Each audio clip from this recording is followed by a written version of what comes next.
begin with a chant. Om Sahana Bhavatu Sahano Bhunaktu Saha Viryam Garvavahai Tejasvinavati Tamastu Madviv Vidvishavahai. Om Shanti Shanti Shanti. May Brahman protect us all. May he nourish us all.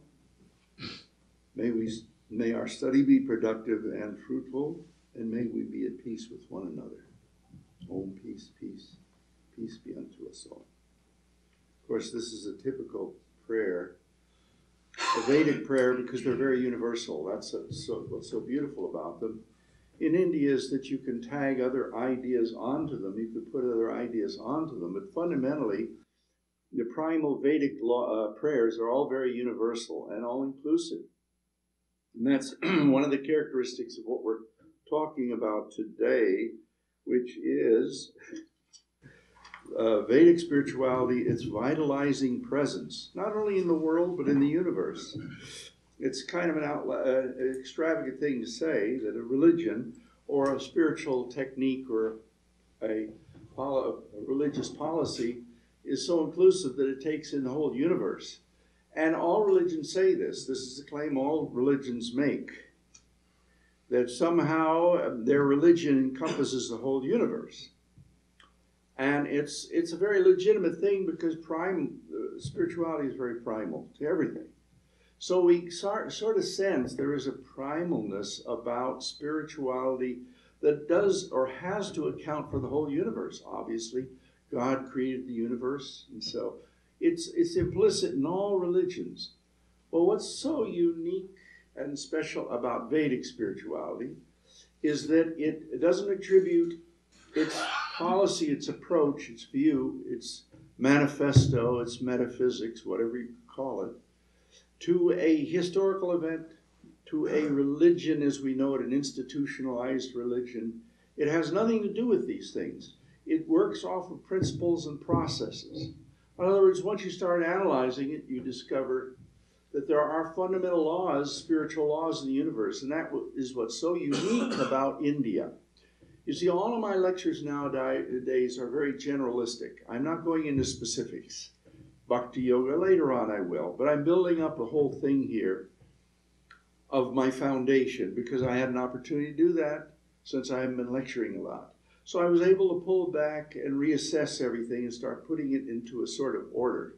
So I've been, first of all, developing this idea of Vedic spirituality.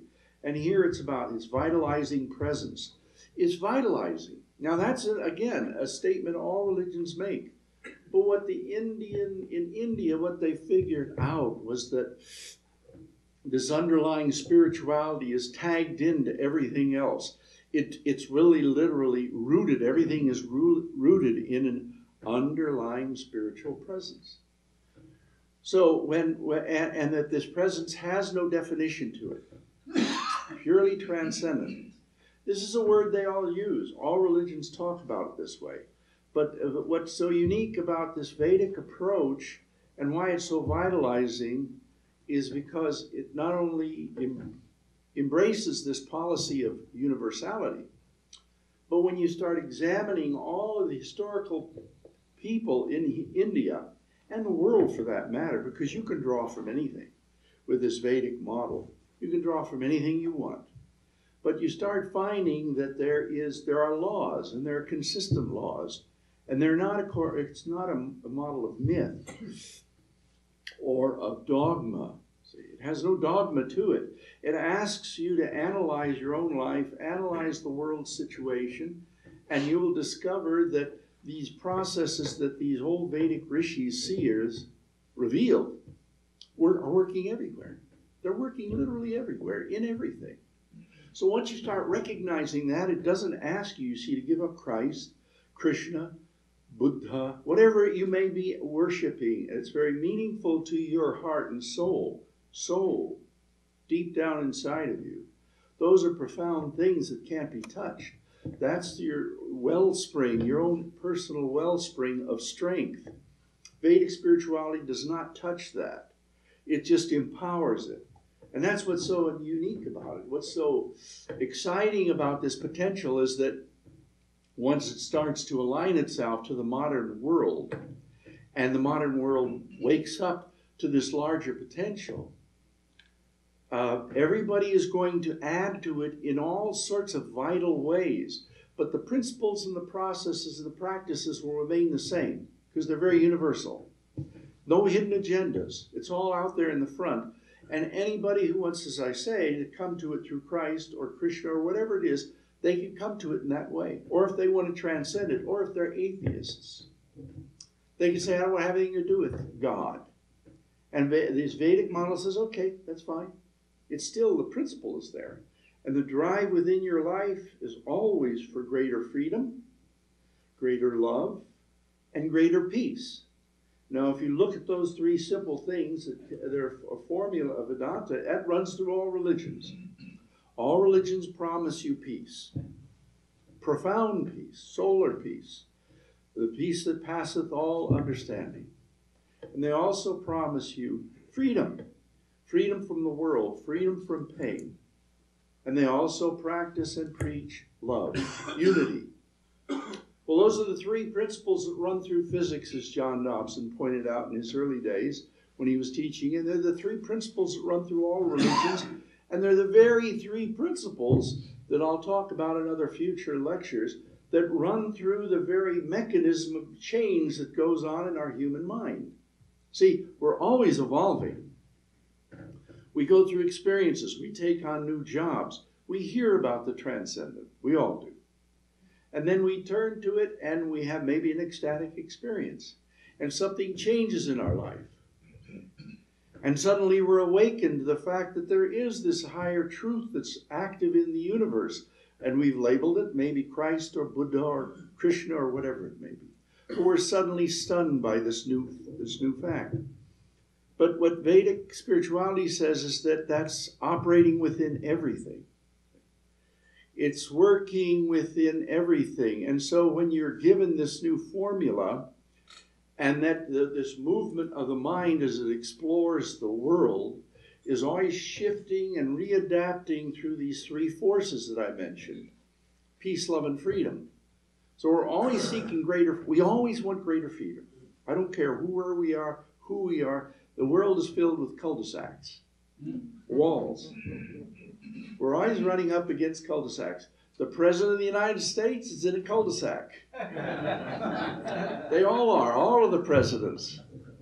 They look for that, they want the power, and I salute them, and it's a terrible responsibility, but they want to embrace that they don't see it as a cul-de-sac. But after you experience these things fully, you let go of them. You have to. I read a book many years ago of a book on reincarnation, and the person theorized about reincarnation, because that's one of the things we believe in, reincarnation. We reincarnate. How else do you explain this? The geniuses that are born into the world, gifted with all sorts of skills. So the argument here is that we reincarnate. So they said that some people, this person, it was a very interesting observation. What happens to a person who's been a king in a former life?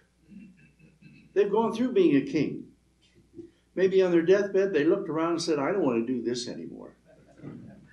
I'm sick and tired of being a king. It didn't work. It doesn't work. What ends up? Now, this book was talking about how, like anything, you go to a high, and then you go to a low, and you go to a high, and you go to low. So what is that person in the next life? A bartender. He was the king. Everybody worshipped him. He had a beautiful wife. The church worshipped him. And now he's a bartender. If you talk about kings, he doesn't want to hear anything about it. Power, he's not interested. So you see, the mind oscillates, and it gains these experiences and lets go. And in the process of letting go, it opens out. It opens out. I'm just getting into a side issue of this Vedanta and this Vedic spirituality, but I'm just showing you a little bit of the framework and one of the laws that it speaks to. It's purely Hegelian, if you studied Hegel. But this is a pure system out of Sankhya. These are the ideas out of Sankhya. and the great Kapila. Kapila was a brilliant thinker, and he was able to see how the mind evolves and moves and shifts. So, but we can take this principle and show it in everyday life, you see, and this is just one of the principles that the Vedanta draws from, or this Vedic spirituality draws. It's something that you have in your own life experience. It's not some mysterious dogma that you're asked to believe in. It's experiential, totally, as is the psychology that I'll go into in future lectures. So you see, what the Vedanta says in this Vedic spirituality is that the source of creation is rising up from within. See, the problem with religions, science, it's winning out over traditional religions because the religions say God created it from outside. It's a human thing. It's quite normal to think that way at first. We build houses, we do all these things. It's an intelligence. And we know the intelligence to be working outside of this house. I built this building, we built this building, this dais and all of these things up here. We do it with our intellect and our reasoning power. So if somebody built the universe, we have to admit it's an organized universe. But it has to rise up from some intelligence, and that's God. You see. The mysterious other. The mysterious other. And we were truly humble, especially a few centuries ago, 10 centuries ago, 1,000 years ago. We ran around and thinking, because we hadn't figured it out yet. Causality hadn't developed in the collective mind yet. So we hadn't thought it through. And so we saw this process of the universe as a product of a God, somebody that built it. But Vedic spirituality, again, says you don't have to worry about that. It's rising up from within. And just as I showed you a little bit of how it's vitalizing presence through a movement of freedom, and then you free yourself from the circumstances, and then you build new unity. So I don't want to be king anymore. That doesn't work. Authoritarianism doesn't work. And then you come back, you're a bartender, and then you figure out over several lives how to reconstruct your life, deconstruct your old illusions, and reconstruct yourself in a broader way. I mean, that's what's happening. You're doing it in your own life now. You're always deconstructing after you see cul-de-sacs, and then you reconstruct yourself in a new way. We're all doing it. And through that process, if we have a religion, we grow. We're learning, and through the hard knocks of life, but we're all doing it. Okay? But behind the drive is the divine. Because I don't care what you're doing, king or dishwasher or bartender, the divine peeps through and says hello to everybody. And that's our real strength, according to Vedism. Strength, it's a religion of personal strength. Okay? It isn't a religion of humility. It's a religion of strength. Smile when you're in misery. Because, you say, why? I'm not going to smile anymore. I've smiled 1,000 times and it doesn't work. I've been told by all the New Age teachers that if I smile, I can get over my problems. Don't tell me to smile when I'm angry. And you should be angry. But it doesn't work that way. Smiling meaning, I have a gimmick, and I've showed you that before. You just bite on you do that, and you end up smiling in spite of yourself. But what that does is you see, your nervous system is contracted. One of the best ways one good way, there's so many ways, but one good way is to smile. Now, you can't smile through a persona. I'm going to smile because I'm happy. That's not going to do it. So you just bite on your finger, and you look at the mirror and you say, okay, you look stupid. And you're very miserable. But let that joy, because you see, when you smile, when you're forced into smiling, that has an effect, an emotional effect on their whole nervous system. Let it seep all the way down your nervous system. Now, this is experiential. You see, let the smile seep all the way down into that misery. And let the misery dissipate just a little. It'll come back. But what you're doing is interrupting it. See? It's pure psychology. Vedic spirituality is pure psychology. You're interrupting a lie that you're weak, that you're miserable, that you're fundamentally unhappy. You're rooted in the divine, you see. We're all rooted in the divine, so we are not fundamentally unhappy. Even though you're passing through, as Vivekananda said, pure hell, smile. I mean, we've all experienced it. Monks' experiences, they go deeper and deeper into the ground unconscious. They're faced with all parts of themselves that usually humanity avoids it because it's so kind of weird. See? But you go in there and you smile through the chaos because fundamentally we're the witness. We're all witnesses of this trend of our whole mind. The fact that I can go into my mind and smile shows there's a part of me that's free of the mind. Otherwise, I couldn't do it. I couldn't think that way. It would be impossible. So Vedic spirituality is operative everywhere. It's vitalizing everything. So what it is this source of creation is rising up, emerging through the evolutionary process from within everything. Very, very persuasive and very experiential. You're experiencing it all the time, like I say. So, vast cosmic psychological event. Because you see, the Vedanta says, and it's all psychology. Otherwise, how could you change and grow and develop and readapt unless this whole process is psychological? If it were for real, we're frozen in time and space. But you see, it's all a misunderstanding, and we're breaking that misunderstanding as our psyche grows and readapts and readjusts. So it's a psychological process coming up from within us, and we're readapting. And that's very important and key to understand that. Because we tend to think that the world is real, and it's all frozen, and its psychology is in one domain, and this system is in that domain, and they're not. They're all in one domain. They're all in the same process. So it's psychological, endlessly going on. Veda means knowledge, insight. Whenever you move out of a limited viewpoint and deconstruct what you were doing, I don't want to do that anymore, and then you reconstruct yourself in a new way, that's psychological. It's a psychological event. But in the process, your very ego, your very self-identity has changed, is changing. The way you think is changing. So you see, this can be shown endlessly. It means knowledge, insight, truths. That's all it is. The Vedanta is nothing but the movement of insight and understanding as it opens out into, it actually opens out in what manifests. It's not a question of going anywhere. We're not going anywhere. You're already that omnipresent, ever-free, all-peaceful reality. But you're breaking up this delusion on the surface that we're all attached to. The cry always rises up from within us. We might turn to Jesus, and say, Jesus, help me. And that's a legitimate prayer. And there is a legitimate response, a real response from Jesus or Krishna. They're there on the subtle plane. We're not denying any of these things.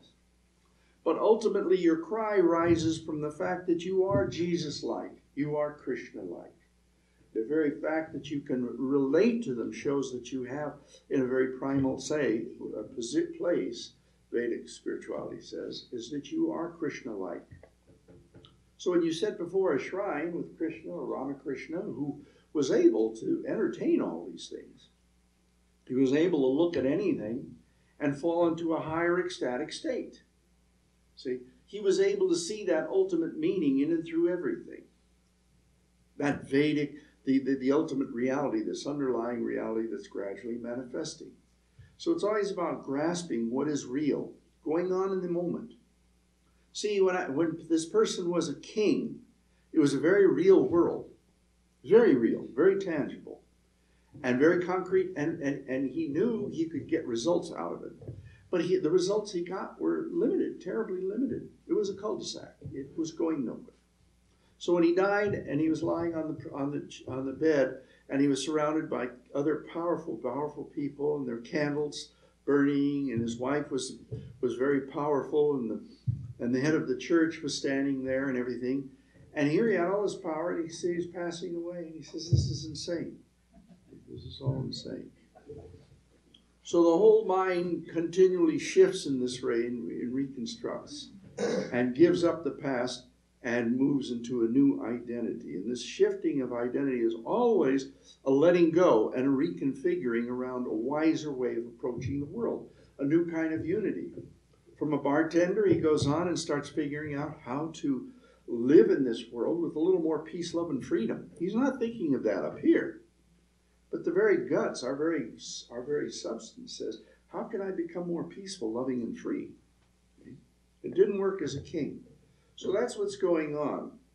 We're always growing within the present moment, present circumstances. Everything is constantly in evolution, always readjusting, readapting to circumstances. That's what we see around us, and that's what we have as evolution. Why? It's not because God set certain things in motion mysteriously, but because it's rising up from within.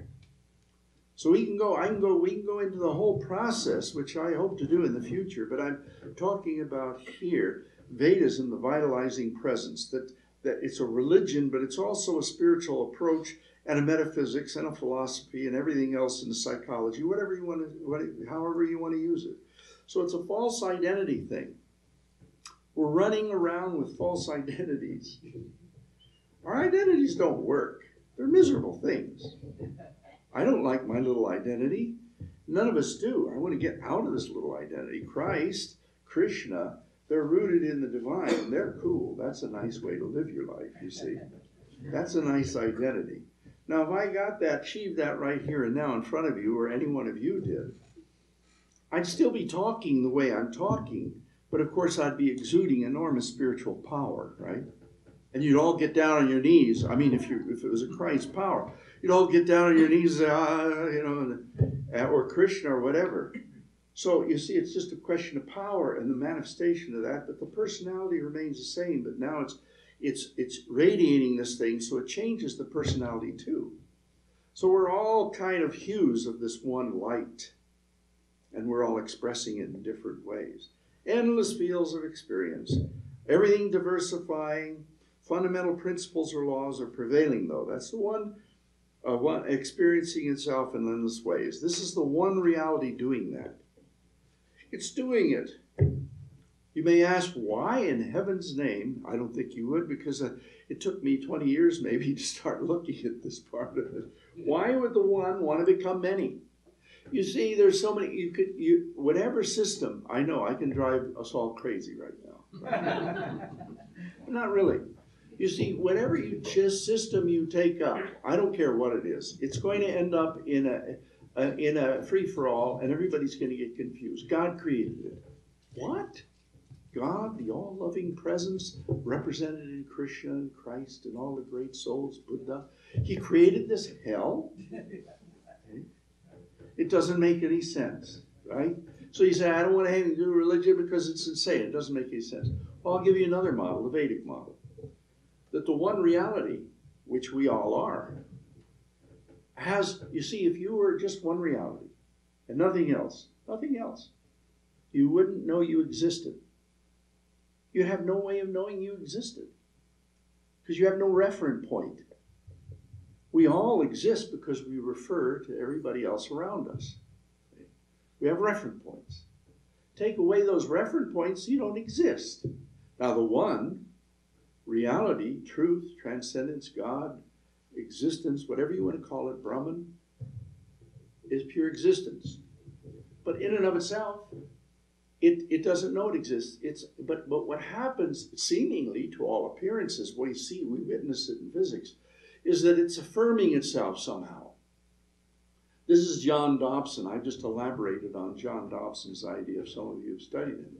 But the point is, there's a self-affirmation. And aren't we all self-affirming? That's all that we're doing. But what we're trying to do is manifest that divine. It's a self-affirming universe of that one reality. So what it does is it bursts itself into hydrogen particles. You see, if you're going to become something other than yourself. You see, if you're going to affirm yourself, and yet you don't need to because you're perfect, but if you need to know that you exist, so you have to affirm yourself. The only thing you can affirm, and please excuse me, it's an argument that's there, but it needs to be, I won't elaborate on much. If you affirm yourself, you're going to affirm yourself, not as the infinite, undivided, unchanging reality, but if it's very opposite. You have no choice. You're not going to affirm yourself as trees and cars and plants and dogs and horses.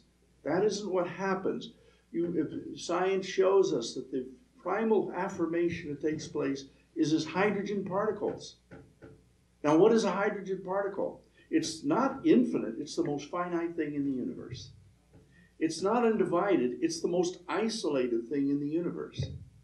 It's not unchanging. It's the most changing thing in the universe. So what the one does when it affirms itself is it falls into its opposite. This is the only way you could do this. John did it. And suddenly you get a universe constantly. Now, what happens when we all come together? We love each other. We care for each other. We come to communities. We have relationships, but we need our freedom. And that brings peace to us. So we have communities. We love. We relate to each other. We want to be free. We don't want to just glom onto each other all the time. We've got to break away, and we've got to become independent souls. And then out of that comes our peace. So, but now take it evolutionary down the road, back. If you keep looking at nature as it goes down, descends down the evolutionary chain, you will find that everything becomes more crazy. Same principles are there, but it becomes more frustration. John said the universe is born out of frustration. We're all frustrated, terribly frustrated.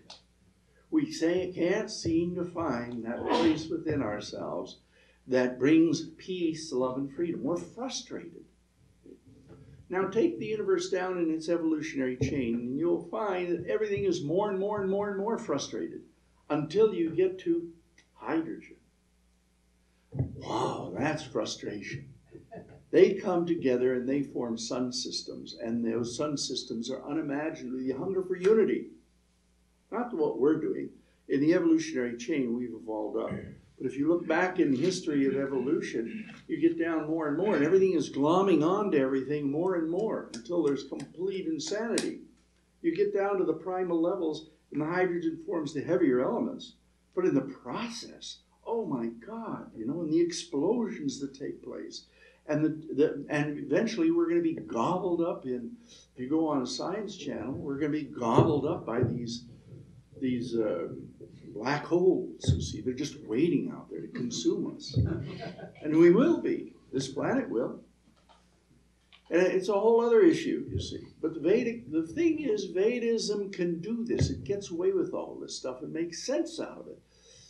So everything gloms together as hydrogen. The heavier elements are born. Everything goes to sleep. That's a typical Gnostic argument. You can go back into Hinduism and its origins. You can go back into Gnosticism in the West. Everything goes to sleep.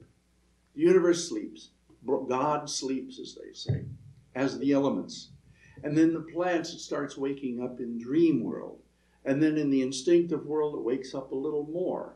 Until eventually, you start getting the higher life forms and intellect and the reasoning process. And all this can be explained too.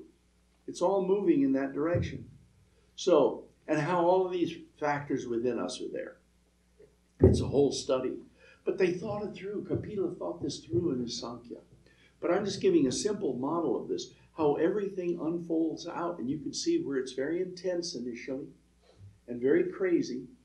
But it goes to sleep because it's insane. It can't work it this way. So, and then it explodes too. If the intensity, gravitational freedom, boom.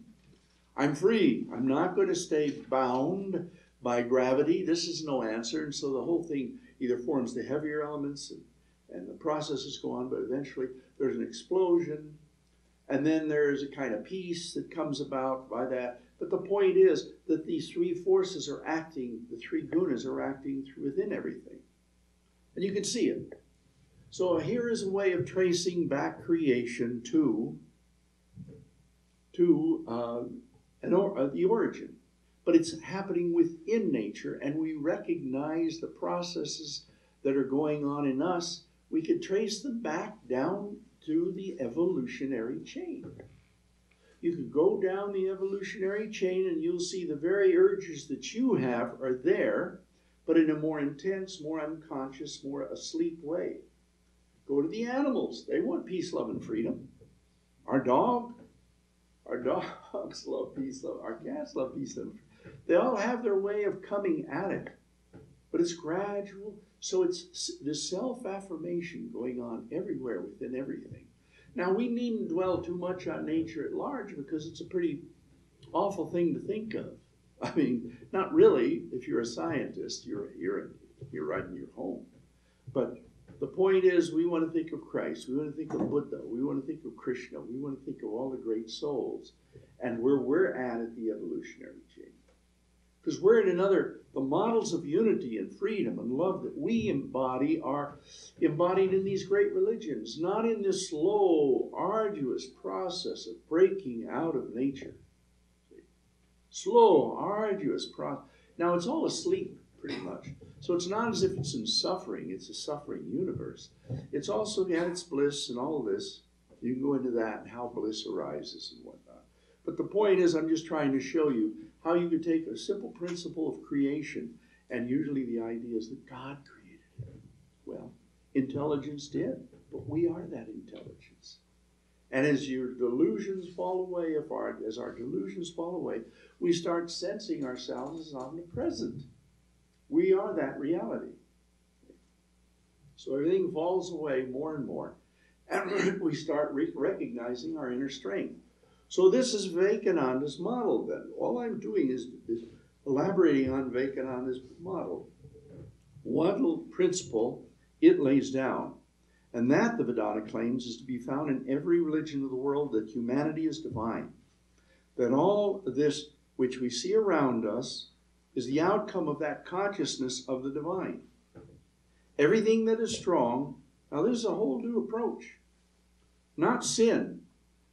We don't go near sin, because that's a cul-de-sac. You don't need to dwell on sin. It's very easy to be sinful. It's not a big deal.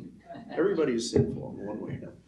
We don't want to dwell on that. We want to smile and heal those parts of ourselves and make ourselves into who we potentially are by allowing peace and joy and freedom. Smile through our lives and meditate. Of course, meditate and all these things that are very powerful. Everything that is strong and good and powerful in human nature is the outcome of that divinity, and though potential in many, there is no difference between one person or another, essentially all being alike divine. This is a theme that we have to understand in the modern world of politics too. But anyway, there is, as it were, an infinite ocean behind, and you and I are so many waves coming out of that infinite ocean. And each one of us is trying his best to manifest that infinite outside. We're always trying, as I was saying with the king, and then becoming a bartender. You see, we're always trying to manifest more peace, love, and freedom. I want to be peaceful. I want to be loving. I want everybody to be loving. Let's join together as one body of people, but you can't do it. It won't work because it's not. You see, you can't do it politically. You can't do it in politics. You can't. No one could get up on top and be authoritarian, nor can the collective totalitarianism say, let's all be one. You can't do either. That's why this American model set by our founders is so magnificent, because it throws the responsibility onto the individual. You can't do it collectively. What the collective can do is start moving in that direction and honoring it. But it's an individual thing of personal strength and love.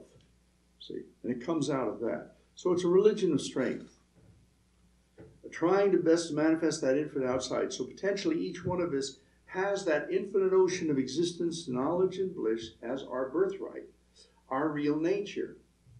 And the difference between us is caused by the greater or lesser power to manifest that divine.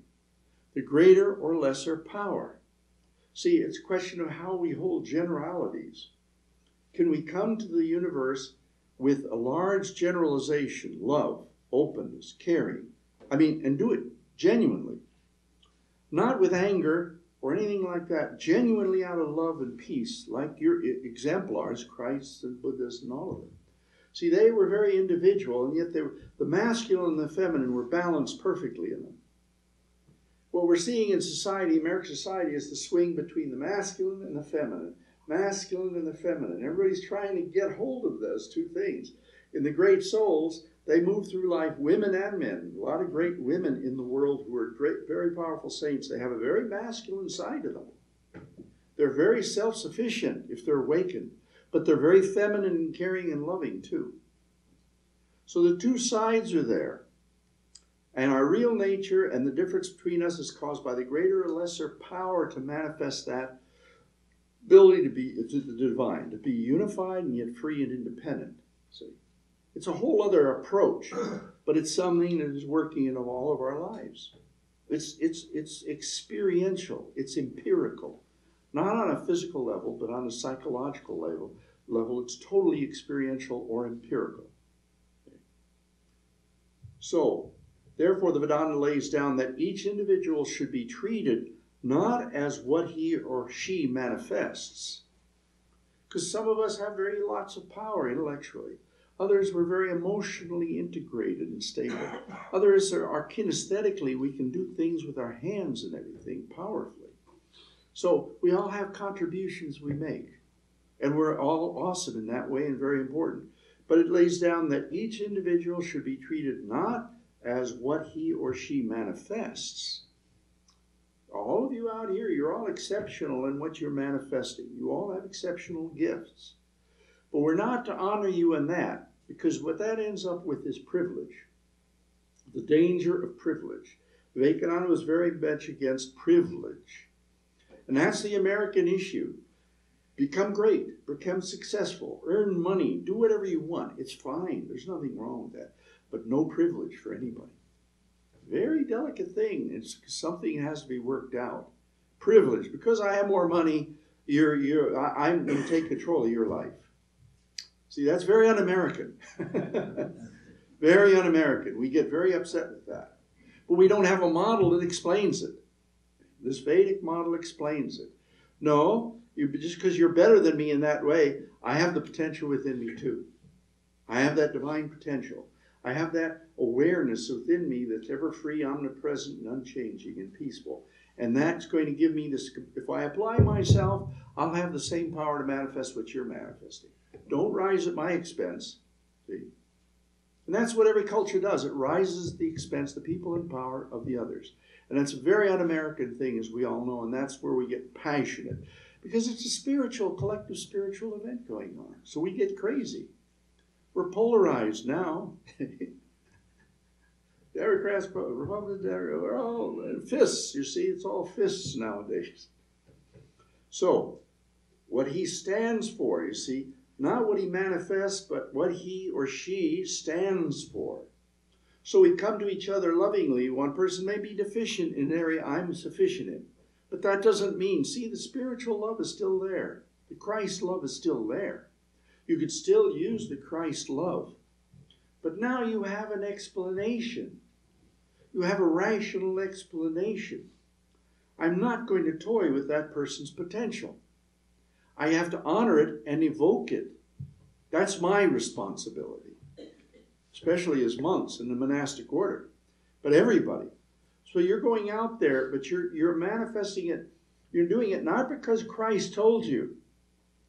You could turn to Christ as a great inspiration, or Krishna, or whatever. Beautiful inspirations. But it's because you don't want to touch that dignity of that potential that's in that person. You're going to hurt yourself down the road.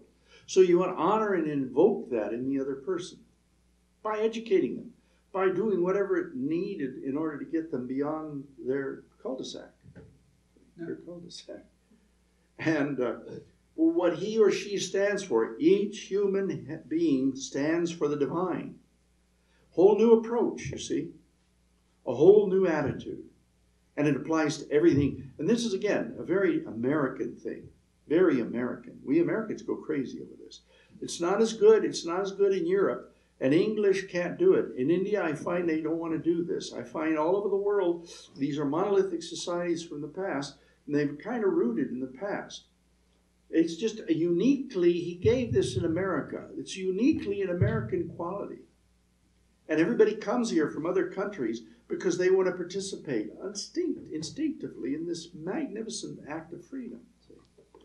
So it has everything to do with the potential within every human being, which is the big spokes thing today in the world, is that. So each being stands for the divine, and therefore every teacher should be helpful, not only on the spiritual level, but on the psychological level, in physics, and this and that. Go out of our way. You see, what I've experienced, and I think we've all experienced, and very often we don't know the mechanics of the human mind. So we give up. As I often say in my lectures, if you're going to learn something new that's completely out of your territory, you're going to become stupid. You're going to feel utterly stupid. You're going to be ashamed of yourself. I am dumb about this, whatever it may be. Math or whatever. You see, I am dumb. I am totally dumb about this. I am ashamed of my limitations. Nonsense. We're all like that. We have to go through periods of internalizing and living in ignorance. And eventually, out of that state of ignorance is born wisdom. You will, if you keep poring over math, let's say. So that's a typical example, because a lot of people avoid it. A lot of people are good at it, others avoid it. You have to go over it slowly and understand it. But every time you look at it from an open heart and mind, in a stupid way, I mean in a stupid way, I don't know what this is saying to me. I have no idea. Come back to it the next day, the next day, the next day. One day, you'll become aware. Though the system has a way of putting things together. What I'm saying here is that we have to honor the divine in everybody. That's what I'm saying. That everybody, if they're taught in the right way, will open up, and this stuff will flash in their consciousness, and that potential will emerge. To become a mathematician, let's say, or whatever, an accountant, or an actor, or whatever it is. See? So it's a question. And therefore, every teacher should be helpful, not by condemning humanity, but by helping it to call forth the divinity that is within. And even these gestures of going to school and becoming broader in understanding of different fields is a spiritual act. Because, see, everybody has to move through their own karma. And so when they go through college or go through all these experiences, they're broadening their framework. That's why when we moved out of the mythic world, which was very poor causality, sense of cause and effect, that there are causes to every effect. So when we gradually embrace science, and you had all these Copernicuses and these Newtons and Galileos and all of these people trying to seeing how the universe actually works, the old Ptolemaic ideas of the world universe revolving around the earth. So suddenly the mind shifted, you see, but the causal framework shifted. And people became clear causally.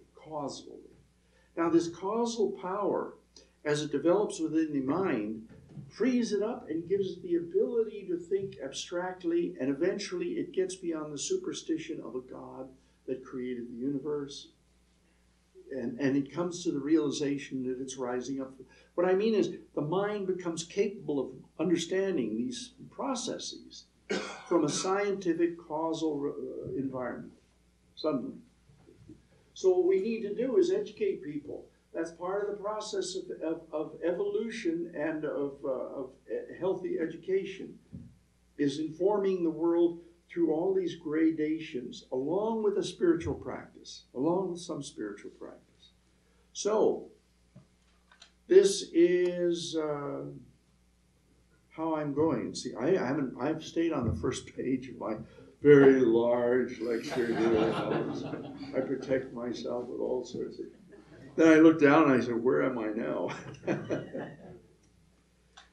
See, so Vivekananda revolved around this fundamental theme: each human being stands for the divine, and therefore every teacher should be helpful, not by condemning humanity, but by helping it call forth the divinity that is within.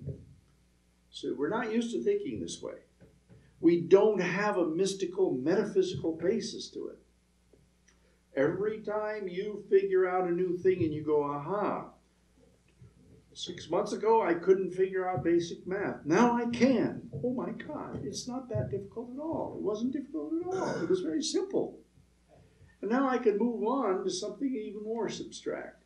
But I have confidence now in myself. And that power within me is evoked. Some of you are artists. I have an artist friend. But he said when you draw, one day he was drawing and he drew a line perfectly.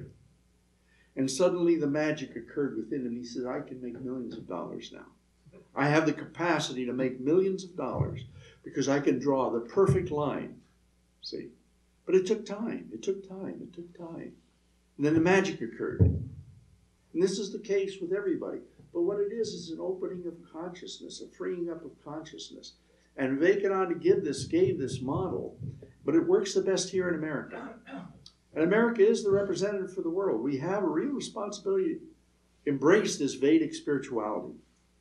Spread it amongst the people. Let them empower themselves. Ramakrishna, he's so hard to teach because he's so profoundly simple. You see, every religion, every culture wants to do it its way. Spirituality. Everybody has their agenda. Our agenda is the right one and yours isn't. But Ramakrishna never said that. Vivekananda never said that. They said everybody is religion unto themselves, just like what I've been saying here in different other ways. This guy, Ramakrishna, he would open up, see, samadhi, there's a word in our religion, it's called samadhi. Samadhi is nothing but meaning. How meaning, I've been talking about meaning and how it deepens with math and all of that. Meaning is just reviewing things more and deeper and deeper. And as you review them, they start to pervade everything. A good mathematician can see math everywhere. They can literally see how that's why early on, Pythagoras and others, they thought that the math was a means towards spiritual realization. Now, even Vedic spirituality is open to that approach. If you want to do it and it makes you grow and spiritually inspires you, go for it. See?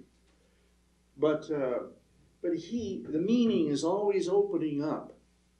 That's all that this is about. See, that's all it's about. It's about opening up to greater meaning.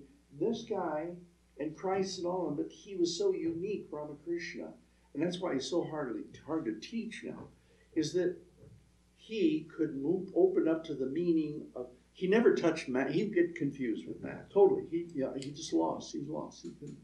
Not that he couldn't master it, but his mind was so high and abstract, he couldn't come back down to the concrete. But he would, if you sat him in front, if you brought a picture of Christ or of some deity from the Word, where Lao Tzu, let's say, which they didn't do, but had they, he would have looked at the image, and then he would fall into a mild bhava mood, and then the meaning would start to appear in his mind, what this guy is all about. Because he would root himself not only in the picture, but in history, in the collective mindset of people who thought about Lao Tzu. And he'd fall into an ecstasy, and he had the power to transcend his ego completely. Well, he did that with Christianity, with Islam, with Buddhism, throughout Hinduism, a wide spectrum of religion, of expressions. So he had this unusual power. So we have this, just as a side issue here, we have this guy. He's so profound. Nobody knows what to do with him yet. As I witnessed, I've been with this thing for now 45, 50 some years or whatever. Well, I've been kicking it around. Right? Yeah. Nobody knows what to really do with him, honestly. I mean, I'll challenge them all, and they really don't know. Because he breaks all this nonsense of cultural stuff, and we're the good guys and you're the bad guys. He said, never judge another religion. He says, everybody has to do it in their own way. And he was very, very clear about that. See? So I'm talking about this Vedic spirituality and its energizing presence, its vitalizing presence in the world. He is the exemplar of Vedism. He's not being taught that way now. Right now, we're largely, and I'm not against Hinduism. I love Hinduism. I've learned a great deal from it. It's brilliant stuff. The stories and all, it's just rich. But this is not a Hindu movement, really. It's got to break out into this culture. And once it does that, and this guy represents it, he doesn't represent anybody. He represents that ecstatic state, and you come to that ecstatic state in your own way. Now that, I don't know what to do with it yet. See? In all honesty, nobody knows what to do with him. How are we going to worship this guy? You can, Christ, it's very tangible and historical. We've got all this karma. Krishna, you have all the karma. Buddha, we have all that karma. Whatever it is that stimulates you, you've got all this karma in you from former lives. This guy, I don't know what to do with him, and you don't know what to do with him. But I would love to see him turned over to the society of the civilization, America, where you start playing with this guy and start honoring. That's what they did with Jesus. That's what they did with Buddha. That's what they always do with everybody, is they start toying and working with that image. And suddenly it starts speaking to the collective mind. And everybody starts waking up collectively. Oh, this is what Ramakrishna means. It's Jesus, the old Europeans, you see, the Greeks and the Romans. Ah, Jesus, you see, and they started resonating to that idea. In India, there were all those kinds of things going on all the time. Well, that's what he's going to do for us. You know, that's my belief. But what you see there is not what you get. It's not him at all. He's too weird. He's too universal. He is too much. It requires the genius of lots and lots of artists and poets and philosophers and thinkers and mystics over a period of maybe a century or two to capture the essence of this man so that he could be worshipped by the world. Because I don't see the world worshiping him now, most people. They don't know what to do with him. I mean, I talk to devotees. I don't know what to do with him, you know? And yet, what the unique quality of this man is what he's giving us as devotees and aspirants, spiritual aspirants, is that you can go on, but your heart has to remain open to all religions and all things, everything. So it's that open-heartedness on a very profound, universal way that really Ramakrishna represents. Now, that again has to be taught by all of you, picked up by all of you, and your collective genius will give birth to a new way in which America, the world, but America especially, we're lost now, can reinvent Christianity and everything. See? Reinvent all of this stuff. So anyway, we're going through a big transition as a culture, as a world, and we're in transition. He's one of the exemplars, and for me, Vivekananda, but this modern Vedic spirituality. So that's something to think about, Ramakrishna, because I could tell you, I don't think anybody knows what to do with him yet. I really don't think. I've been around, I've listened, I've witnessed, I've heard Indian swamis say, he's very hard to realize. He's not hard to realize. I mean, if you think of him in terms of isolating him out from everything else, then maybe he's hard to realize because it's so new. But if you link him into the cultures of the world somehow, then suddenly, wow, this man is just awesome. So I don't know. I really don't know how to do it, and I'd love to hear others speak about it if they, in the course of time, or think about it and share your opinions, because your opinions are as valid as anybody's. And if it's speaking to your heart, as an American, as a Westerner, because we got to figure out how this guy is in that way. And you can say it in a way that wakes up everybody around you, then you're adding something very valuable to the collective mind. Thank you.